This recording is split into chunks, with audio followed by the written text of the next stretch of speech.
اور یہ ممکن نہیں ہے کہ کوئی شخص 2 رکعت نماز پڑھے اور اپنی حاجت خدا سے حاصل نہ کرے۔ نصف شب کے بعد بڑی سے بڑی حاجت ہو آپ کی، 2 رکعت نماز پڑھ لیں، صرف پڑھ لیں۔ پورے یقین سے عرض کر رہا ہوں، یہ میں کیا عرض کر رہا ہوں، حضرات محمد و آل محمد علیہم الصلوۃ والسلام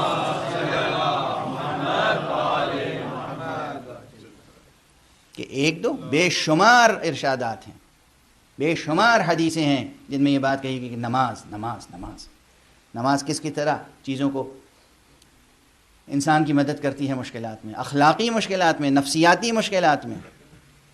نماز شب کی اپنی تاثیر ہے، نافلہ صبح کی اپنی تاثیر ہے، فریضہ صبح کی اپنی تاثیر ہے، نافلہ ظہر کی اپنی تاثیر ہے، نافلہ عصر کی اپنی تاثیر ہے، خود فریضہ ظہر کی اپنی تاثیر ہے، فریضہ عصر کی اپنی تاثیر ہے۔ ہر نماز کی تاثیر الگ ہے۔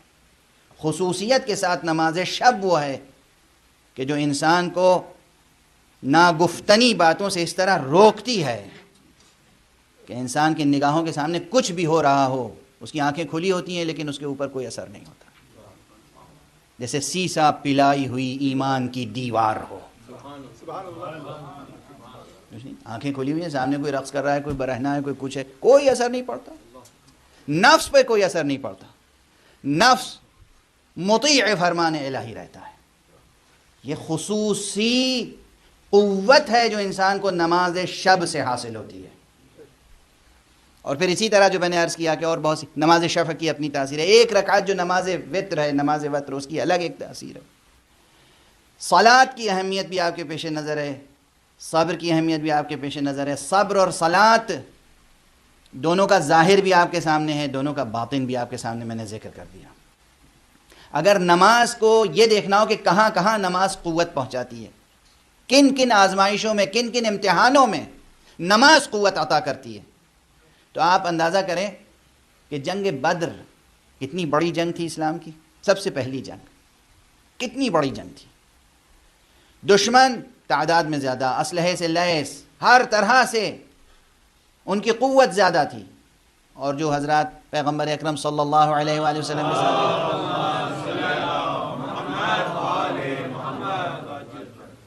ان کی تعداد بھی مختصر، اسلحہ بھی کچھ نہیں، سواریاں کچھ نہیں، تفصیلات آپ حضرات کے ذہنوں میں تقریباً ہیں۔ اس جنگ بدر میں ایسی مہیب جنگ، ایسی مہیب جنگ، ایسی خوفناک جنگ، اور پیغمبر سپہ سالار ہیں وہاں پہ، خود موجود ہیں۔ پیغمبر نے کیا کیا شب بھر؟ سپاہیوں سے کہا جاؤ سو جاؤ، سب سو گئے۔ روایتوں میں سونے کی کیفیت تک مذکور ہے، ایسی میٹھی اور گہری نیند سوئے ہیں بہت سے لوگ اس شب کہ شاید زندگی بھر نہ سوئے ہوں گے۔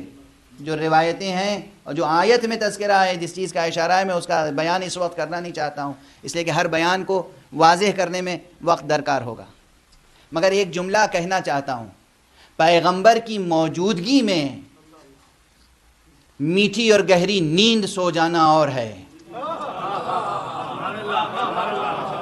اور پیغمبر کی غیر موجودگی میں ان کے بستر پر تلواروں کی چھاؤں میں میٹھی اور گہری نیند سو جانا، یہ تنہا علی کا کام ہے۔